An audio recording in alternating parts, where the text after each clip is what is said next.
निवेदन दिलंय काय जय जिजाऊ. आज आम्ही कलेक्टर साहेबांना सकल मराठा समाजातर्फे निवेदन दिलेलं आहे.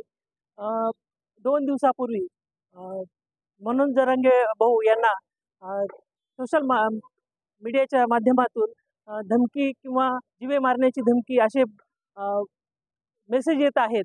तर हे मेसेज त्याच्यामुळे आम्ही कलेक्टर ऑफिसमध्ये आलेलो आहोत आणि निवेदन देत आहोत. खरं तर बीड जिल्ह्यामध्ये हा प्रकार जास्त घडलेला आहे. परवाच्या लोकसभेची जे निवडणुका झाल्या त्याच्यामध्ये पंकजाताई आणि धनुभाऊ मुंडे या दोघांना बी त्यांनी मनोजदादांना किंवा तुम्हाला फिरायचं आहे म्हणून सांगितलेलं आहे बीड जिल्ह्यामध्ये. पण त्यांना पण संबंध महाराष्ट्रामध्ये त्यांना पण फिरायचं आहे. तरी आम्ही त्या निमित्तानं की निवेदन देण्यासाठी आलेलो आहे. जिल्हाधिकाऱ्यांना निवेदन दिलं प्रमुख मागण्या काय होत्या कशा संदर्भात निवेदन? आम्ही जिल्हाधिकाऱ्यांच्या मार्फत हे मुख्यमंत्र्यांना निवेदन देतोय. सकल मराठा समाज नांदेड परती मागे आम्ही पाहिलं मागच्या 2 दिवसापासून कुठेतरी लोकसभेचा निवडणुकीचा राग मनात घेऊन बीड जिल्ह्यामध्ये मराठा बांधवावर काही अन्याय होताना आपल्याला दिसून येतात. तसंच संघर्ष योद्धा माननीय मनोजदादा जरांगे यांना सोशल मीडियाच्या माध्यमातून काही समाजकंटकांनी धमक्या दिल्या. तर त्यासाठी आम्ही शासनाकडे ही मागणी करतोय की मनोजदादा जरांगे यांना शासनाने Z+ सुरक्षा पुरवावी व ज्यांनी कोणी ह्या धमक्या देण्याचा प्रकार केलाय त्यांच्यावर कठोर ते कठोर कारवाई करण्यात येईल.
नाही